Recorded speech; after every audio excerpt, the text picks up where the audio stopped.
convivencia nos propone divisiones y acuerdos. La polarización ha sido, es y será una de las características de la naturaleza humana. Arriba y abajo, derecha e izquierda, frío y calor, alto y bajo, y así podríamos seguir enumerando dos posiciones básicas, en las antípodas una de otra si las enfrentamos, los tales y los cuales son una interpretación de dicha división, cuyo objetivo es muy amplio y directo, la oportunidad de exponer las dos caras de la moneda e intentar una aproximación dentro de la oposición. Queda claro que existe un todo cuyas facetas, básicamente, son dos, pero en algún punto deberían coincidir. En matemáticas, la utilización del teorema propone soluciones prácticas. ¿Y por qué un teorema? Porque es lo más apropiado al momento de intentar un análisis profundo y llegar a una conclusión válida, viniendo de una probable hipótesis y elaborando una estudiada tesis, mostrarlo e intentar razonarlo es el objetivo final. Juntos esperamos lograrlo. Bienvenidos a Teorema de Tales y Cuales. Teorema de Tales y Cuales.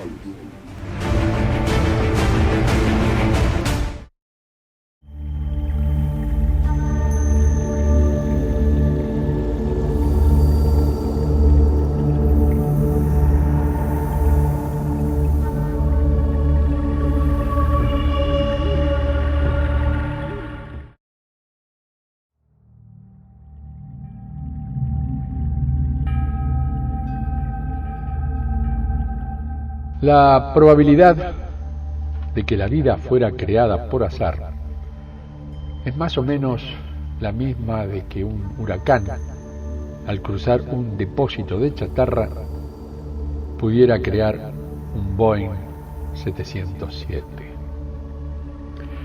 Así define Deepak Chopra, conocido médico que viene difundiendo hace ya mucho tiempo el Ayurveda, el inmenso caudal de sabiduría que encierra la naturaleza.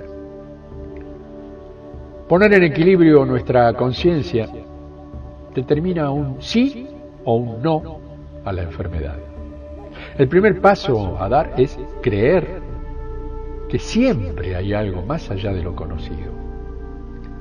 Recuerdo que cuando pequeño tuve una de las tantas dolencias infantiles que luego supe se llamaba empacho, producto de la ingesta de unos cuantos caramelos de más. Mi mamá me llevó a la casa de una señora muy mayor, que apoyó 1 centímetro de costura en mi barriguita y lo retiró varias veces girándolo con su codo, o más bien, en su codo, diciendo, juntamente con ese movimiento, palabras que yo no escuchaba muy bien. La cuestión es que hizo que se me fuera el dolor de panza casi al instante. La llamaban Doña Chola y era la curandera del barrio. Vivíamos en Berisso, cerca de la ciudad de La Plata. Pasaron más de 60 años y todavía siento el olor a yuyos que invadía la pequeña habitación en la que esta buena señora atendía. También recuerdo que mamá le entregó en agradecimiento una bolsa con ciruelas de la quinta de mi abuelo. ¿El motivo? Doña Chola no cobraba por la atención. Era menester entonces llevarle alguna gentileza en forma de regalo para agradecer tan necesario e importante favor. También recuerdo que poco antes de fallecer mi padre, hice un viaje a Buenos Aires en busca del padre Mario Pantaleo, conocido cura sanador. Era uno de los últimos intentos por salvar la vida de mi querido viejo. Lamentablemente, mi padre falleció mientras yo viajaba en busca de, quizás, un milagro. Fue conmovedor ver a tanta gente esperándolo y mucho más, ver con la paciencia y bondad que este buen cura atendía a cada uno. Eso sin contar la inmensa obra que construyó en sus años de sacerdocio. En fin, Son dos sencillos ejemplos de aquellos seres a los que tuve oportunidad de conocer y hoy llamo respetuosamente médicos del cielo. Nuestra forma de vida occidental determina costumbres y pautas casi indestructibles al momento de tener que procurar alivio a los males que nos aquejan.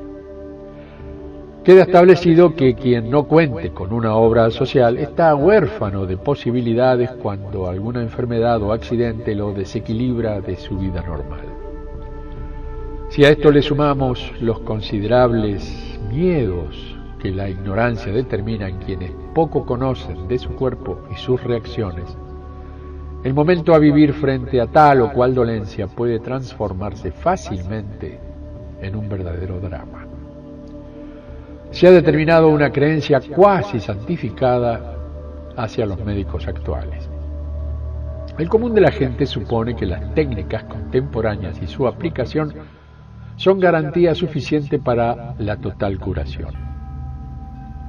Si esto fuera realmente así, no existirían enfermos ni enfermedades. Y esto lo digo sin afán de ofensas y en plena conciencia de no estar exagerando en la apreciación, puesto que los avances en medicina no son suficientes al momento de enfrentar no solo algunas formas virales extremas, sino por la falta absoluta de prevención que muestra la actual política médica. Estamos frente a un sistema que actúa una vez producido el hecho, pero que no insta a evitar que suceda. No son descartables, por supuesto, las técnicas rehabilitadoras y muchísimos logros que han beneficiado a la salud integralmente en el contexto mundial, pero la distribución de esas posibilidades se ve limitada muchas veces al poder adquisitivo de quien padece la dolencia. Esfuerzos de muchos profesionales se ven opacados al momento de cubrir los costos y por ende la desigualdad de posibilidades provoca injusticias en muchos casos verdaderamente dolorosas.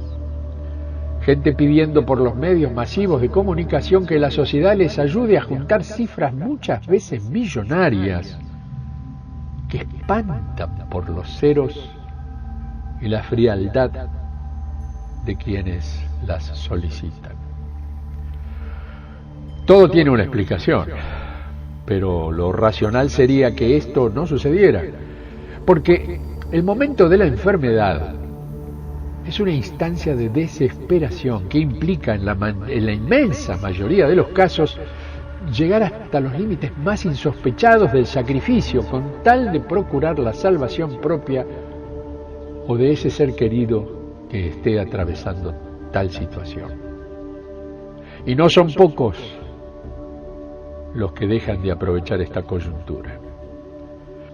Quienes hemos sido testigos de las maravillas que la antigua medicina produce, no podemos menos que intentar ofrecer la alternativa, puesto que en demasiados casos la medicina actual arriba al fracaso tan sutil como fríamente.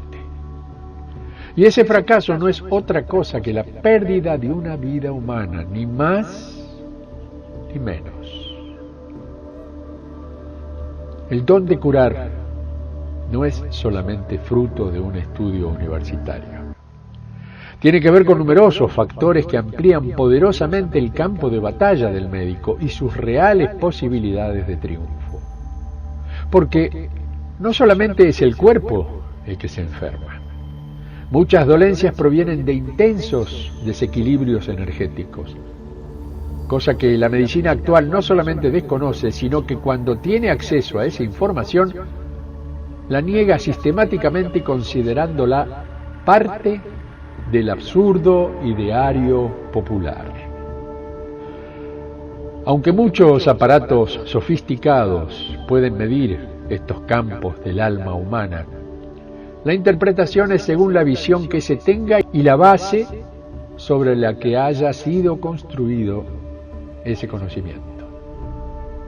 Son pocos los que niegan la realidad científica conocida como fotografía Kirlian, pero también muchos de ellos no aceptan la existencia de una energía radiante que surge del cuerpo humano y que según sea su colorimetría y cambios, puede determinar fácilmente con su análisis la detección de dolencias y la consiguiente evolución en la curación cuando ésta se inicia.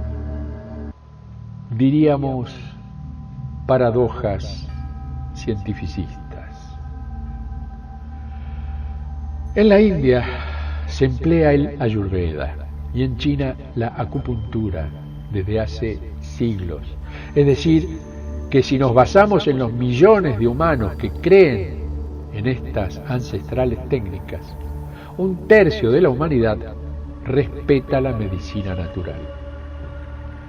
Esto no ocurre en América Latina, donde hay una total resistencia del cuerpo médico profesional debida principalmente a la formación científica recibida y a aspectos puramente culturales. Pero también a esto deben sumarse los infaltables intereses comerciales. La medicina natural parte de una cosmovisión que atribuye la enfermedad a algún desbalance en la íntima relación del hombre con la naturaleza, que se procura superar con hierbas y prácticas. Es decir, la curación no con medicinas elaboradas en laboratorios científicos, sino con un cambio de comportamiento y actitud por parte del paciente. Ofrece numerosas formas de actuar cuando de curación se trata. El médico aborigen aprendió estas técnicas en el traslado oral de la sabiduría de sus antepasados, pero su práctica se ve obnubilada por los recursos de la medicina actual. La gente normalmente busca los paliativos en la farmacia, olvidando las viejas tradiciones. Hay que curar el espíritu. Además de las curaciones producto de las medicinas naturales, existen también curaciones de índole espiritual. Es quien tiene conocimientos chamánicos, aquel que está capacitado para conseguir resultados mediante esta particular y generalmente discutida forma de ahuyentar los males, como diría nuestra querida y vieja curandera. La palabra espiritual no se refiere a los asuntos religiosos. Toda actividad que impele al ser humano hacia algún tipo de desarrollo físico, emocional, mental, intuitivo, social, si es para salir de su actual estado, es esencialmente de naturaleza espiritual e indica la vivencia del ente divino interno. El espíritu del hombre es inmortal, perdura eternamente, progresa gradualmente, etapa tras etapa, en el sendero de evolución, desarrollando firme y sucesivamente los aspectos y atributos divinos.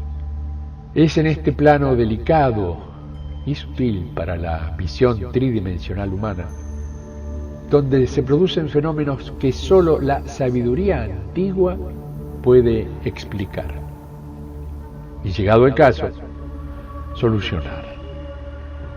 Los portadores de este conocimiento aseguran la continuidad en el tiempo y proveen las bases de la actual medicina popular.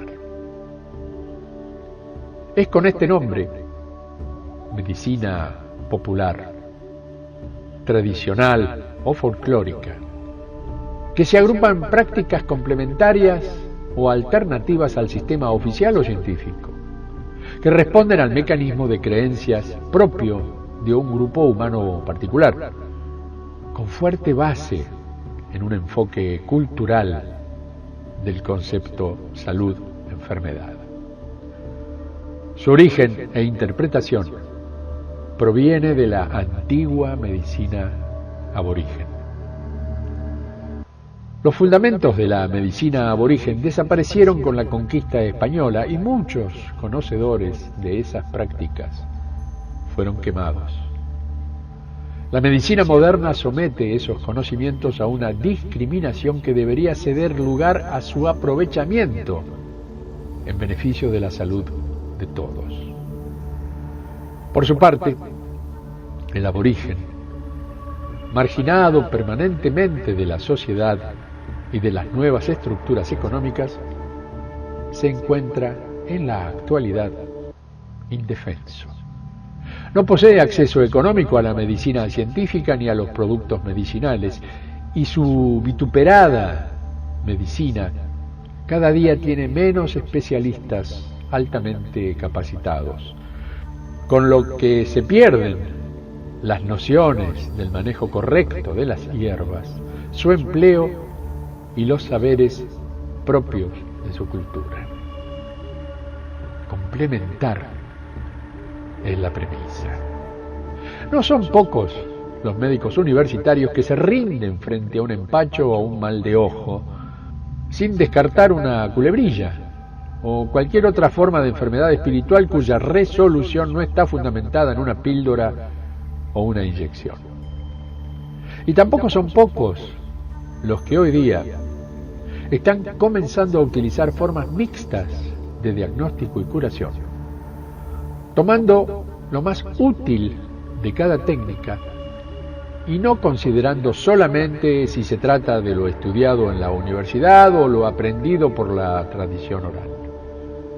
Lo importante para ellos es curar. Lamentablemente no todos los profesionales médicos entienden la validez de estos conocimientos y su real efectividad. La universalidad del conocimiento no es tal cuando de técnicas se trata. Se priorizan los descubrimientos ocurridos en los últimos 100 años en desmedro de las viejas tradiciones y la sabiduría ancestral. Claro que el apoyo al comercio es una buena excusa. Un suculento cheque mensual habilita a seguir siendo cómplices de una abultada facturación que trae aparejado, en forma indirecta, un abandono paulatino de las viejas prácticas médicas naturales, que desde hace milenios demostraron una efectividad absoluta, pero que sutilmente la nueva ciencia ha querido denostar en estos pocos años pasados.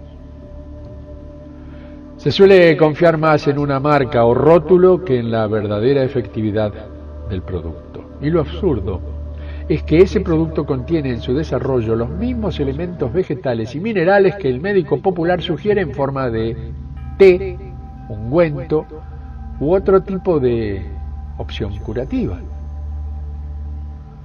Royalties y patentes aparte, el negocio pinta tentador y suculento para descartarlo livianamente. Claro que si hablamos de daños colaterales o consecuencias por el mal uso de tal o cual medicina proveniente de laboratorios de marca, esto tiene una explicación debida en el prospecto. Y si no lo leyó bien, cuidado, después no se queje. Remedios caseros, todo un tema. A pesar que los curanderos son perseguidos con leyes por su práctica ilegal de la medicina, a pesar que los curas carismáticos son trasladados a otras parroquias o regiones para evitar que sigan con su práctica, a pesar de su aparente condición de brujería irresponsable, la medicina natural sigue avanzando en la creencia de la gente simple, que hoy se ve obligada, no sé si decir gracias a Dios, sea este cual fuere. Repito, gente simple que hoy se ve obligada a abandonar la medicina oficial intentando solucionar sus problemas con remedios caseros. Un buen té de hierbas, masajes para drenaje linfático y una crema apropiada hicieron que mis piernas perdieran una peligrosa hinchazón y hoy puedo decir que estoy normalizado. No es un tratamiento agresivo, Es más, disfruto mucho haciéndolo. Lo único que se me ocurre es pensar que la inteligencia no es un atributo limitado a unos pocos, y que cada vez son más los que se vuelcan a estas viejas técnicas por considerarlas efectivas. Lo ideal es combinar lo nuevo con lo viejo, obteniendo así un resultado más satisfactorio. Hoy existe una tecnología demasiado importante como para ser descartada y un ancestral conocimiento que no debe perderse en los divagues del tiempo. Todo sea por curar. Mi abrazo de siempre. Hasta la próxima.